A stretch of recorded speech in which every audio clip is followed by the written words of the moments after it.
कई दिनों से मुझे वो मैसेज में लिख रही थी, जनाबे आली, हजूर वाला, बस 1 मिनट मुझसे बात कर लें।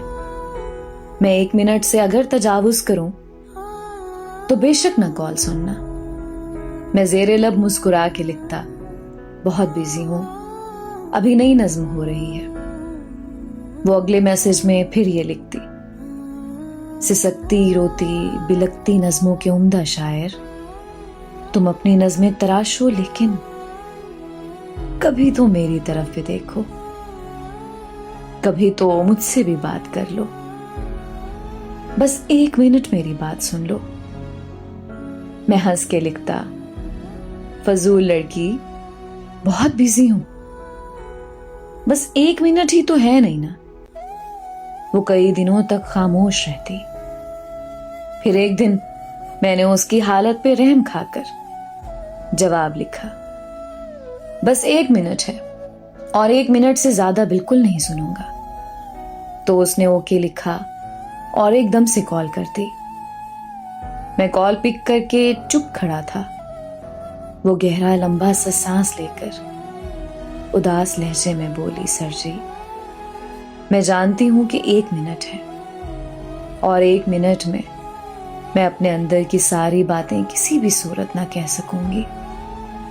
सुलगती हिजरत ज़दा रुतों को उदास नज़मों में लिखने वाले अजीम शायर, खुदा की धरती पे रहने वाले उदास लोगों का दुख भी लिखना, कभी मोहब्बत में जलते लोगों का दुख समझना, कभी किसी नज्म में बताना जिन्हें तुम्हारी रफाकतें ही कभी मुयस्सर नहीं हुई हैं, जिन्हें तुम्हारी मोहब्बतें ही कभी मुयस्सर नहीं हुई हैं। कभी जो महरूमियों के मौसम बहुत सताएं तो क्या करें वो, कभी जो तन्हाइयों की शामें बहुत रुलाएं तो क्या करें वो। अभी तो आधा मिनट पड़ा था मगर वो लाइन से हट चुकी थी। वो 1 मिनट की जो कॉल थी ना, वो 30 सेकंड में कट चुकी थी। मैं कितने बरसों से अगला आधा मिनट गुजरने का मुंतजिर हूं।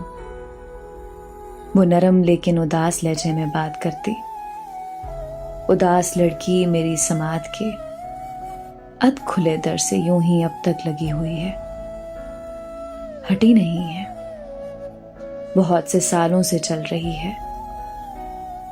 वो कॉल अब तक कटी नहीं है।